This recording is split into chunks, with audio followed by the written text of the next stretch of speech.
Hi, everyone. Welcome to our pretty exciting session with career directors. If you are applying to business school, my guess is you are thinking about how you want to grow your career, where you want your profession to take you, and where you want to take action in your profession. So this session is really for you to start imagining and envisioning what's going to happen when you're on campus, at business school, and then beyond as well. So I'm going to ask our panelists, we have a great set of panelists from all over the world really, to share more about career services in their programs and what you can expect when you are matriculating on campus and even beyond. So I'm going to ask all of our panelists to quickly say hello and introduce themselves and tell them where they are, tell all of you where they're from as well.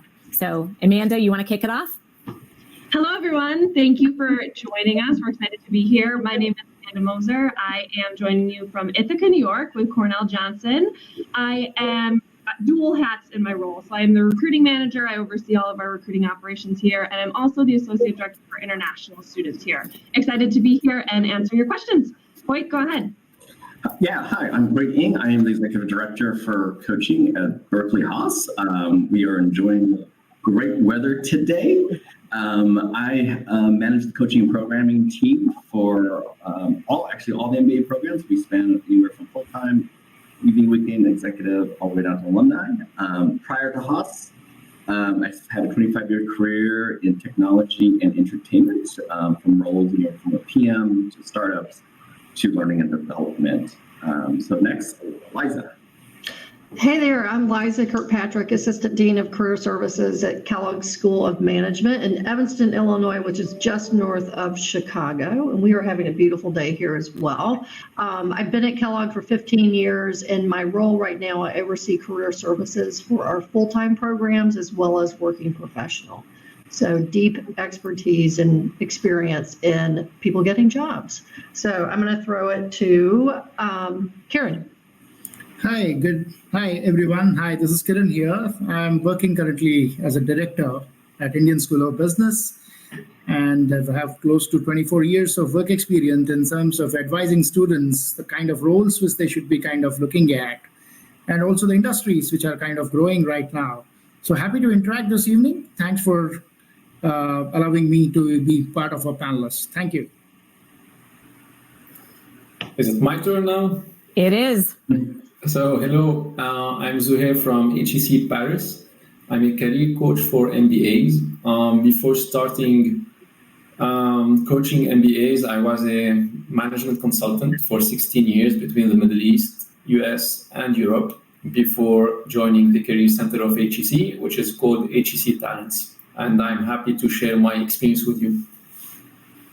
Great. Well, welcome everybody. And I realized I didn't introduce myself, just so you know. I am the founder of Gatehouse Admissions, and I did my MBA at MIT Sloan umpteen years ago. And for me, spending a lot of my time focusing on the upfront journey to business school, I'm really excited to have this opportunity to learn from folks that are really experts in the space on really that pathway out of business school as well. So just to set the stage for today, we've got a number of questions that we're going to ask our panelists to chime in on and comment on to help demystify the career process, journey at business school.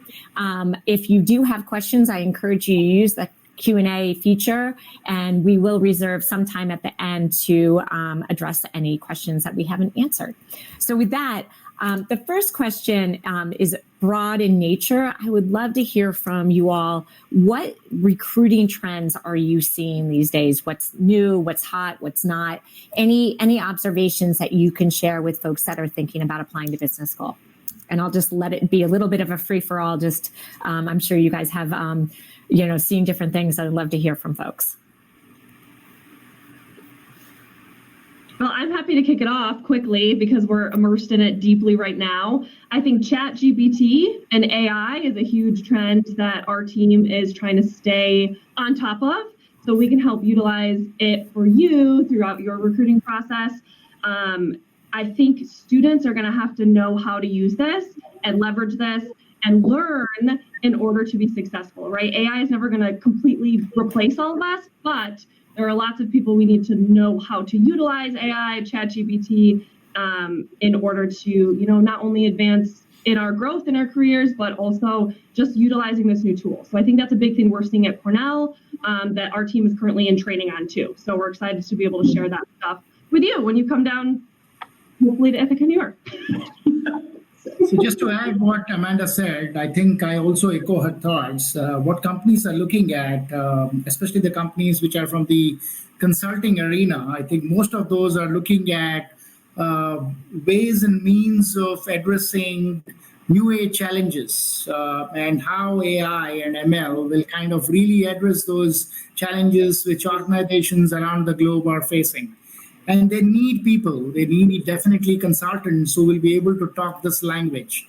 Over the last many years, at least the McKinsey, the BCG, and the Bains of the world used to hire strategy consultants. What we are also observing now of late is that they have started hiring product managers, which is a very new thing. I think that's the way the hiring trend is going. There are growing markets. There are also those which are very high-powered markets where they are looking at high technology to kind of come in. And they need people who can talk the language, who can also understand the use cases of AI and ML. It's an interesting story. It's going to come up very soon across various countries in terms of how organizations are looking at people who understand more of newer technologies with a blend of business mind. That would be my take on the first question.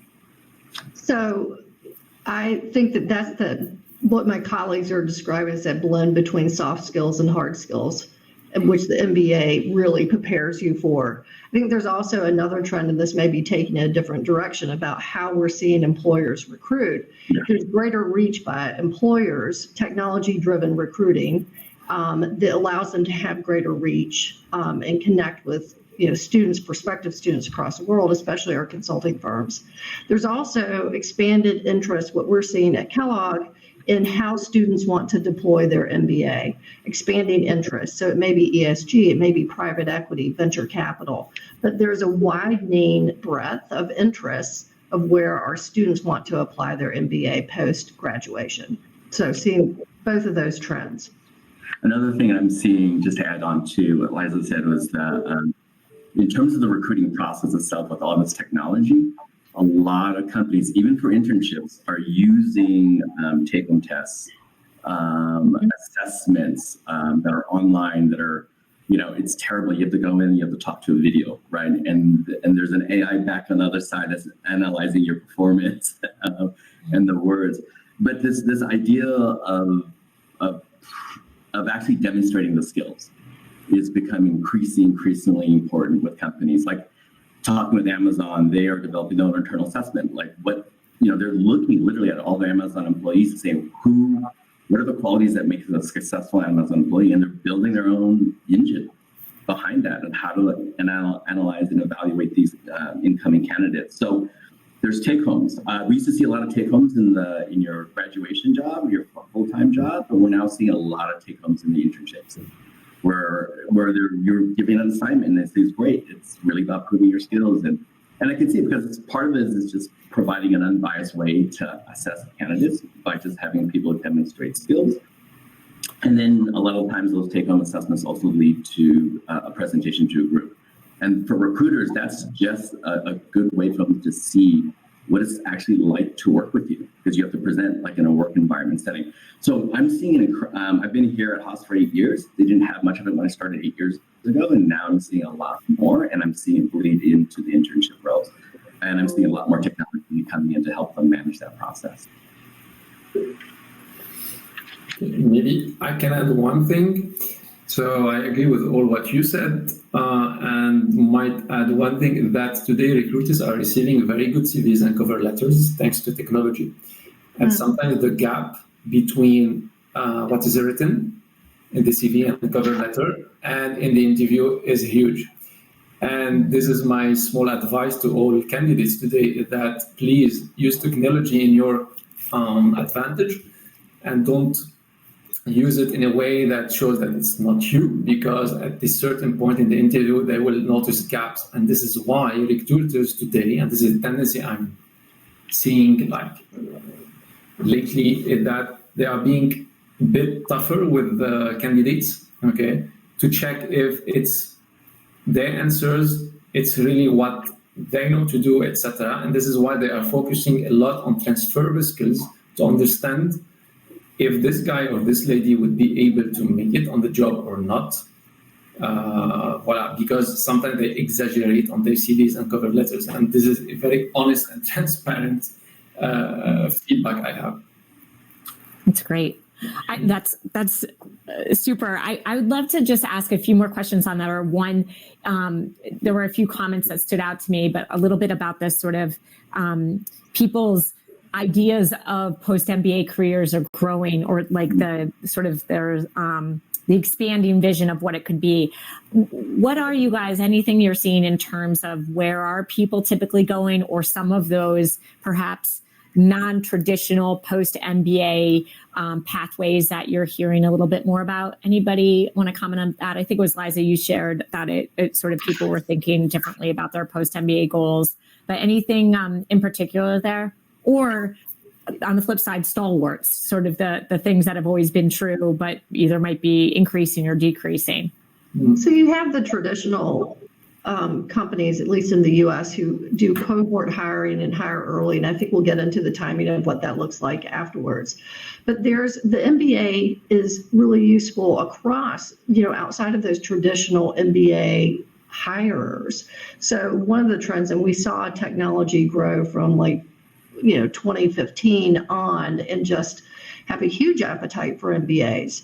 What we're seeing now, at least at Kellogg, is that spread, and it's not only the tech firms, but it's also industry looking for those product managers. I think we mentioned that earlier. So you're seeing tech be embedded in other industries like health tech, ed tech, fintech, and those are really exciting areas for our students to apply what they're learning. But it does create this kind of breadth of opportunity versus you have to go down this one path, which is the typical MBA path.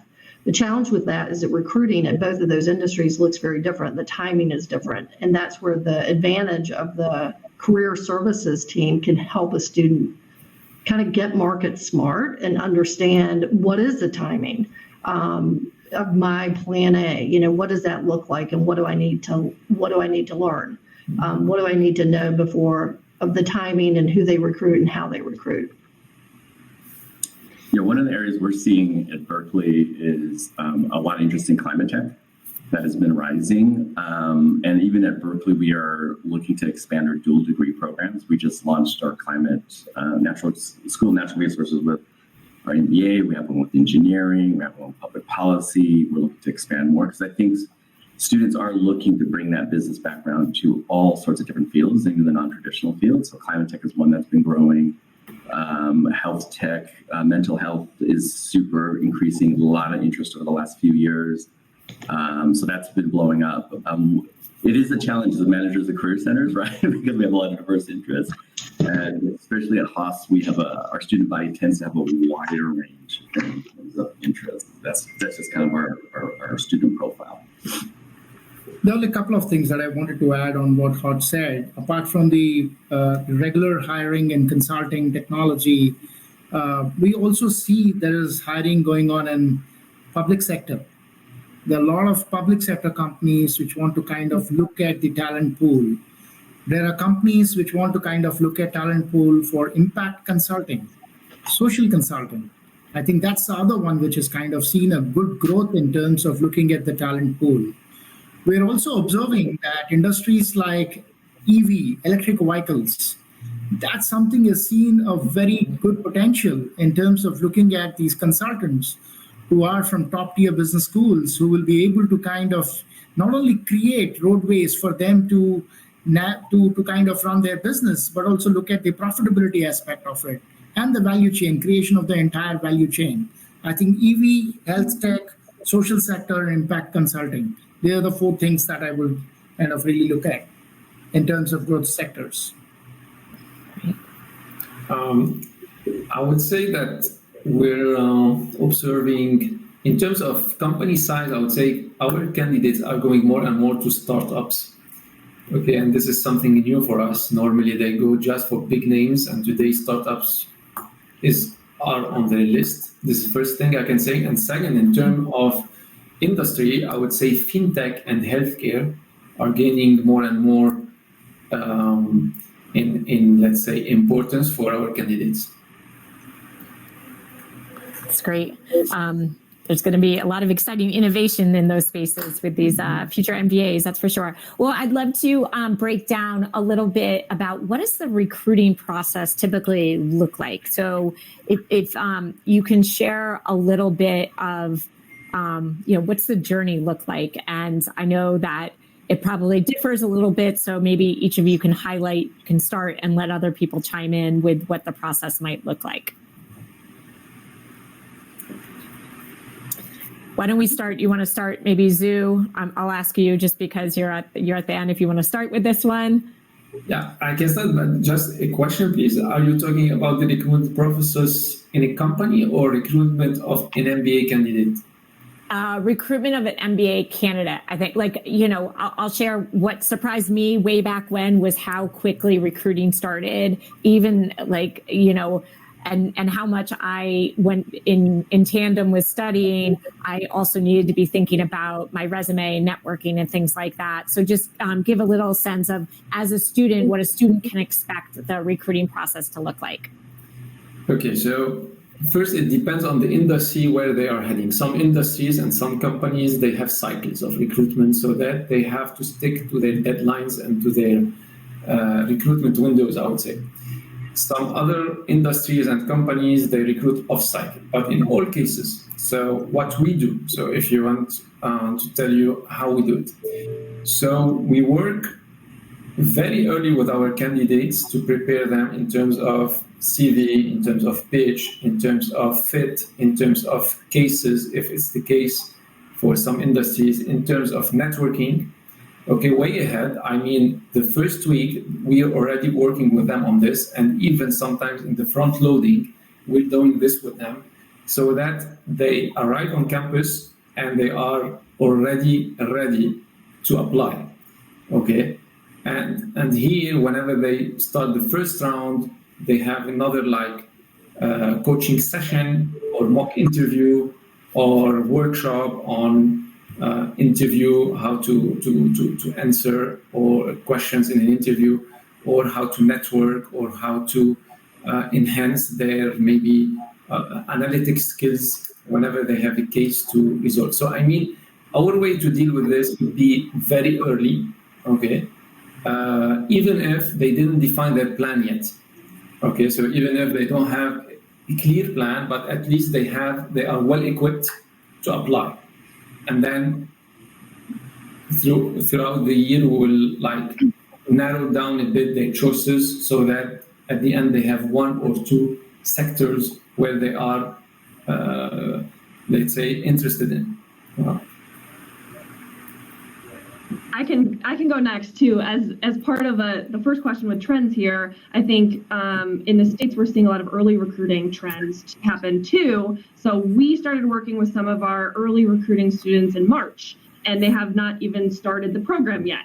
So we have kind of been working with resumes, pitches to get students prepped for some conferences they're going to over the summer, and then they'll be even more equipped to come in early. I think many of my colleagues on this call will agree that everything happens early. So we have to be prepared early to hit the ground running when you come to school, just so that you don't feel lost or swept up in a path that maybe you weren't thinking of and you're not really interested in. So that happens a lot, right? We get into school, we think we can, I'm done working for a little, I get to explore and enjoy school. And then we're like, nope. Come on, we got to take you through this process. You've got to learn how to network. You've got to meet 72 people, apply to these jobs, get through these interviews. So I do think it's important to start preparing yourself that coming back to school for an MBA it is rigorous and structured, and we help you through that process, but you don't get to just show up and get handed a job, right? So you do have to do the prep work. We work with you on these things to make sure that you're, successful in your process. I think most of my colleagues on this call would agree with that. Yeah, I think one thing I want to add is that, and this is what we've been seeing with technology companies. You have your industries like banking, consulting, finance, they all have their set schedules. But technology companies which don't have necessarily a long history and tradition of these kind of like really well set recruiting process, they're kind of doing it on their own timelines. And so that's why we're seeing, resume drops in August.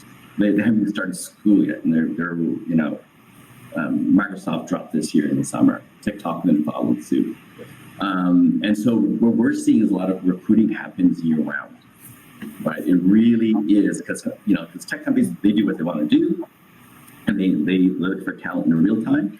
And so they'll have their processes in the fall, and then they'll have in the spring they'll have the medium-sized and smaller companies will have their processes. But even the large companies that maybe recruit in the fall, they're large companies, so in the spring they'll have jobs pop up in the spring too from other groups of divisions that say, oh, we need an intern this summer, right?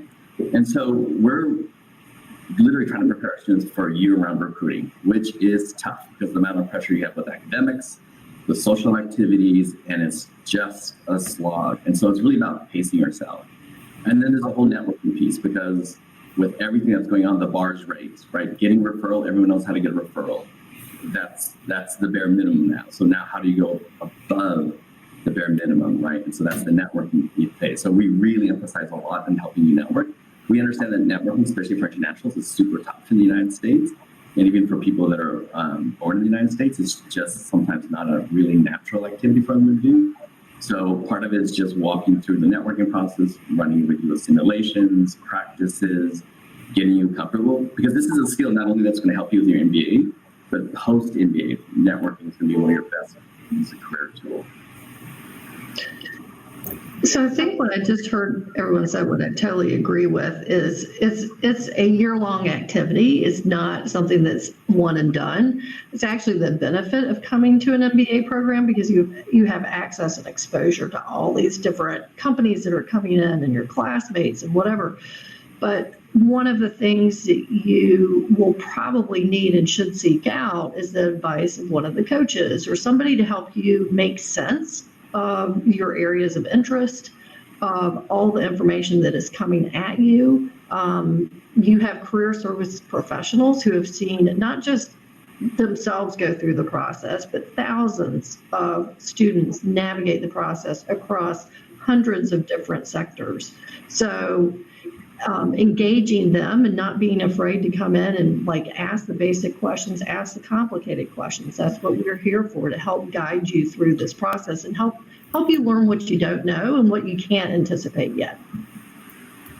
Great. I agree with all of them, in fact, in terms of the year-long process that Lisa spoke about, Zoe spoke about.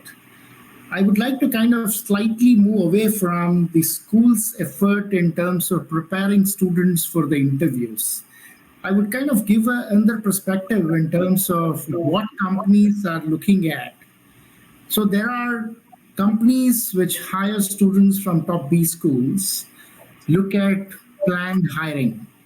They kind of plan it ahead. They say that, okay, if I'm going to an XB school, I need to hire for consulting, technology. Let's say I want to hire product managers in technology, maybe sales and operations, digital marketing, those kind of roles. So these are all planned roles.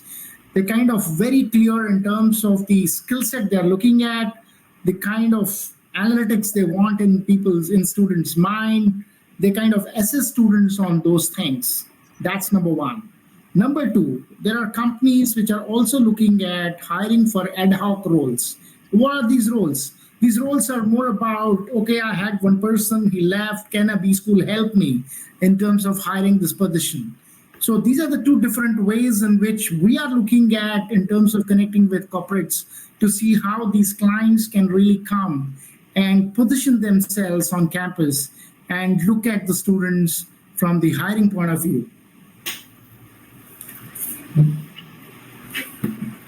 Great. I wonder if it's possible if you could share a little bit more on sort of how you support them. And some of this came out in what I heard, simulations for networking, talking with coaches, helping you think about how to be sort of prepared for anything. But when it comes to taking that one level deeper, if you think about your career services, if there's something in particular or something that you're particularly proud of in the way that your school supports students, or that students are unaware of that exists as an avenue for help.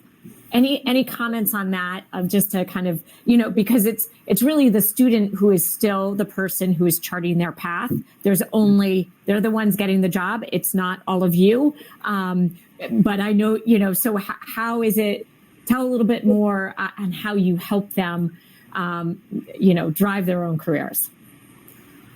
I can start if you want. So let me tell you that we're trying to push more and more students towards mandatory workshops and coaching sessions, so which was not the case before. But now we're putting in place more and more obligatory things.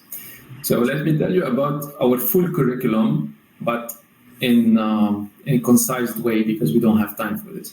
But let me tell you that we have, for example, installed 4 mandatory coaching sessions for our candidates.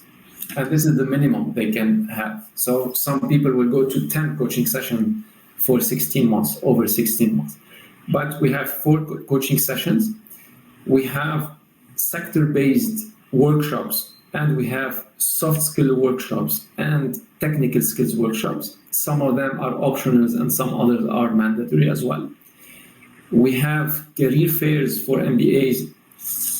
We're pushing towards more and more, let's say, a specific MBA career fairs, because before it was a bit mixed with some of the what we call grande école, meaning the master's degree students. But today they are exclusive for MBAs. We have networking events. We have a lot of connections with alumni coming on campus, doing some panels or conferences regarding a specific role or a company or an industry. We have also a full, let's say, offering of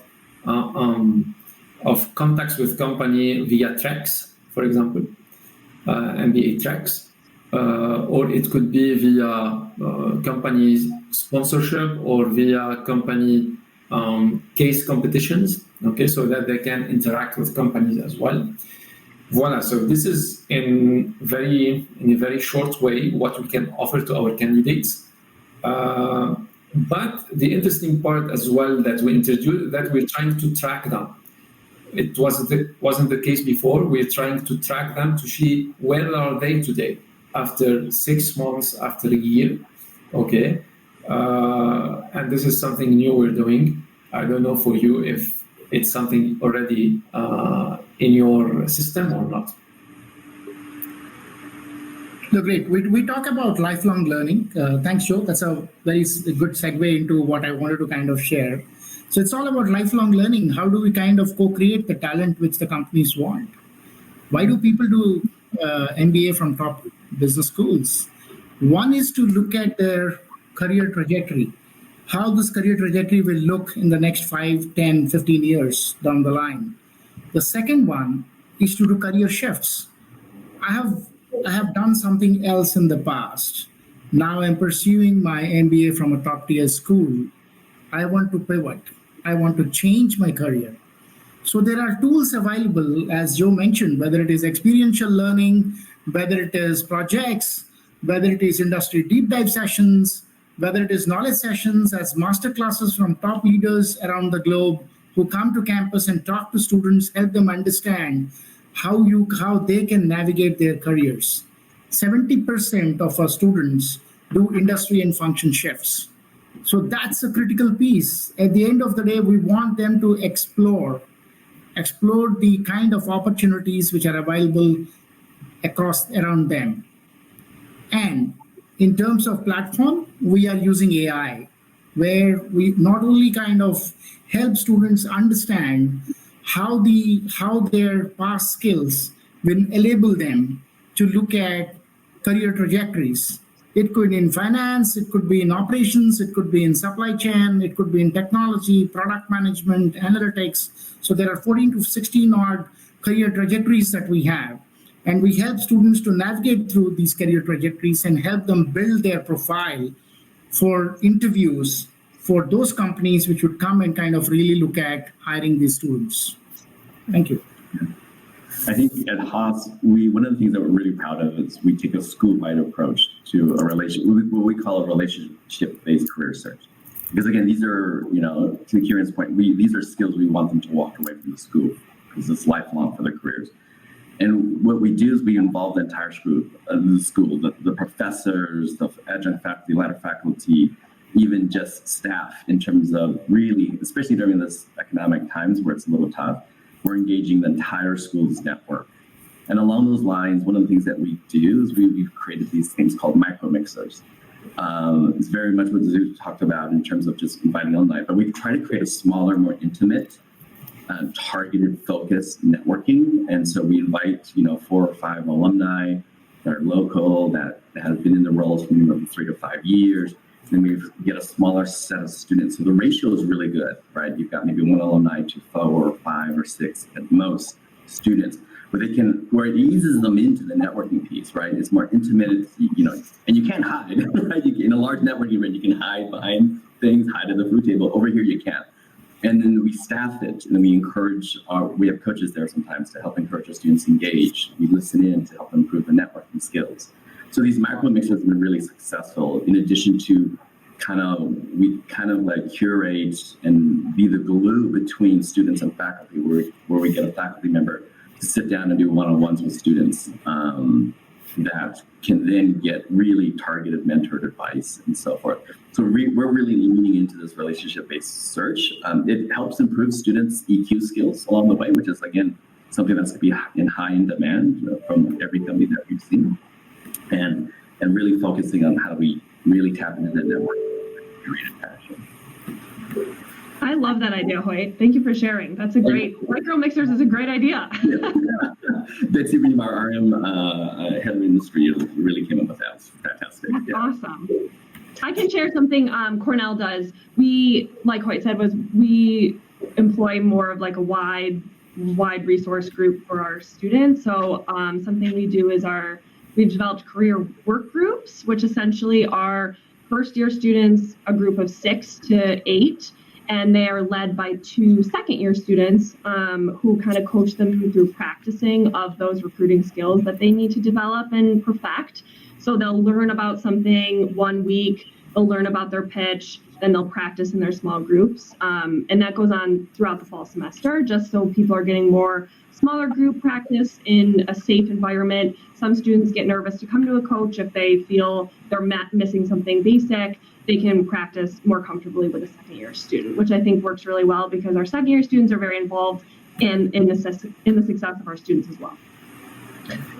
All very similar, and what strikes me is that all career services professionals are looking at this intersection between the marketplace, employment marketplace, and student engagement, and how can we create things that are going to enable student success. And that's, it's the creative thing, and you see it change year to year. So the career services teams are always thinking innovatively about creating a micro mixer, or, hey, we saw this happen last year. How can we get students to engage a different way? At Kellogg, we think about on the employer team, how can they not only provide access to employers, but also insights. So insights from our alumni about a given company that may be a high desired company, like what are the things we can do, bring in alumni. It also strikes me when Zoo was describing the mandatory sessions, there's this tendency of coming to an MBA program and you think, I've got it. I got into a great program. I've looked for a job before. It's going to be easy and I can concentrate on all this other stuff. Well, there's a reason why career services is here, and it's because you need help leveling up your job search skill set for this next level and the next stage of your career. So it's not like one and done, I got in. It's how am I going to transform not only as a professional, but also in my job search skill set over the next 2 years, so that I can engage and have these skills for the rest of my career. Now, it's all about what got you here will not get you there types. Yeah. Exactly. But students have a tendency to come in and they're all super successful. Absolutely. It's like a reset, and that's why we're here. I think students don't realize that when you get a degree from an MBA, it's not a pass, it raises the bar. Because Exactly. employers' expectations go, because that's why they're paying that premium, right? Like, Absolutely. I need you to perform better than what I can get from the marketplace, right? That's what I'm paying the premium for. Absolutely. I hear some of this also with folks that are applying. The destination sometimes is business school. I'm like, that's not the destination. The destination is after business school, what you can do with everything you learn in the MBA. Well, I want to open it up to some questions that we've gotten. And I'm going to just choose some of these that I think will be relevant for the audience. But here's one I thought was interesting. And maybe, again, you guys have been great about sharing the mic, but some of these questions, I'm guessing, maybe one or two people can answer, and we'll move on to the next one. What career paths do you suggest if you're interested in entrepreneurship to sort of build out your skills in the meantime? So if your dream is to be an entrepreneur, what are the stepping stones that you might recommend to somebody? Product obviously is a clear one. If you have an idea, product management is getting a really good understanding of how to build a product, what makes a good product. That's a lot of what our students are interested in product management, because they do have entrepreneurial, especially in the Bay Area, San Francisco Bay Area, where Silicon Valley is. That's definitely a draw. So product management is a clear path for most folks. I would ask does the person have an expertise in a certain area that is desired by a startup? Like starting to work and getting that feeling, like, do I like early stage? Do I like, seed stage? Do I like series B, C? They're very different. And so getting a sense for where you want to sit in the ecosystem. If you've worked for a larger company, do you have an expertise that somebody down earlier stage would want? So I think that there are things that you could definitely think about, but it really depends on what background you've come from. Doing a 2-year MBA, you've got the summer internship to experiment, and that's a great way to try on a new either sector or a new size of company. We see a lot of students do startups in the summer and decide, okay, I like that, or hey, that was really super stressful. I don't know if they're going to make payroll. That feels totally different. So it can be really, sometimes MBA is also, in the internship, is what you discover you like or even don't like. And it's great. I mean, those are key things to figure out. No, great. I think I have a different perspective on this. People pursue MBA to kind of go through certain subjects. And when they kind of go through these subjects, their cerebrus changes into what kind of business model innovation that they can bring in. I think that's the key. As long as their cerebrus is talking about business model innovations, as long as they're talking about how do I kind of develop a new product, which is what Hod said, I think that's where the journey is going to be for entrepreneurship. There are companies which are looking at entrepreneur in residence, EIR. Those are the kind of roles which are really fascinating for people who want to look at the entrepreneurial journey, where they join a company. It's completely an offshoot business which the company wants this person to develop and see how that's growing. And then maybe at some point in time, you say that, okay, I quit this, I kind of start something on my own. So these are the different ways and methods in which students are looking at taking the entrepreneurial journey. Even if they joined a top consulting company or the technology company after a few years, there is something which is kind of mind is tickling as to why can't I start something on my own if I have something called a business model innovation? Can I change the business model?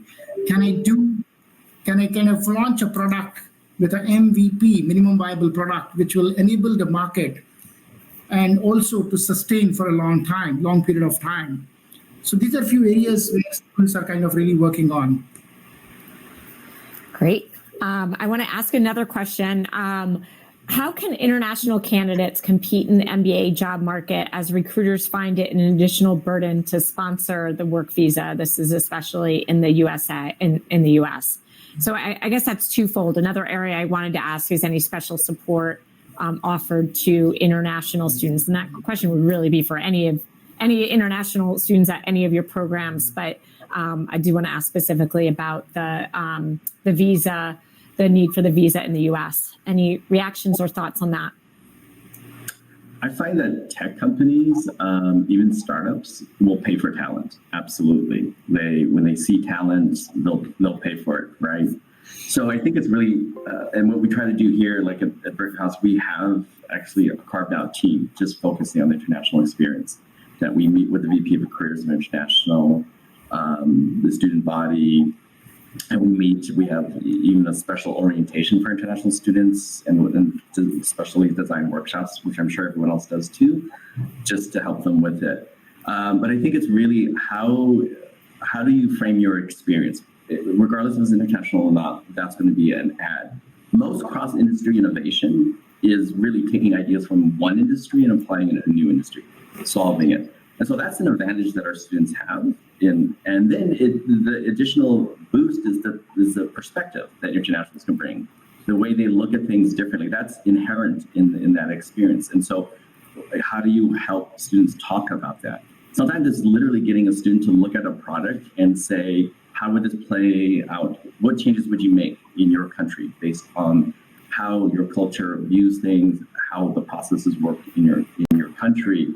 Because in the end, a lot of these companies want to go international, right? Because, the market caps out pretty quickly with all the innovation that happens in the United States. And so the growth happens outwardly. So that's really just getting them to talk explicitly about their value add. And sometimes it can be culturally difficult, because it'll feel like bragging a little bit. Like I totally get it as an Asian person, right? But getting them to be comfortable in talking about what they bring as an advantage because of the diverse background. And now they're bicultural because they've spent 2 years here. They can switch perspectives, which is important. These are all advantages that a company has. And it's just, again, companies will pay for talent, no matter where it comes from. I agree with Hoyt. I think that there's also the side of the school that can help a student realize, and we talked earlier about how quickly recruiting starts. Yeah. And so I know at Kellogg we have pre-matriculation, Canvas pad, we do panels as well, and then there's a orientation for international students that focuses on cultural differences, not only just living here in the U.S., but it may also be cultural differences in recruiting. And then how does that translate to how you might feel in a recruiting or a networking call? What is that mysterious thing like networking? What does that really mean in practice? The benefit that everybody has going to a school is that you've got an automatic close community, a employment ecosystem if you learn to leverage it correctly and right. And I think that's where career services comes in and helps you as an international student learn how do I move in this new world in a way that's going to be successful. And to Hoyt's point, I couldn't agree with you more. It's like, how do I tell my story and translate my story to be an advantage to the employer I'm talking to? And it may be different employer to employer, but that's some of the fun work that you get to do, and the fun work that our coaches have in talking to students is having them tap into what those differences may be, and how you can see a student's eyes light up when they get it, and they have a successful interaction. And it's really gratifying. It's great. I think we're going to amazingly have to end on that note. This went by really quickly. I feel like there's still a lot of questions. There's so much more we can dig into, but we are at 15 after the hour. So I think we're going to wrap. But I want to say thank you to all of our panelists. Really helpful, and I can say things have certainly changed, obviously, since I went to school a lot. But it certainly sounds like you have a lot of support for MBAs, which is really exciting. So thank you all for being here, and good luck for all the attendees as well. Thanks, everyone. Thank you so much. Thank you. Thank you.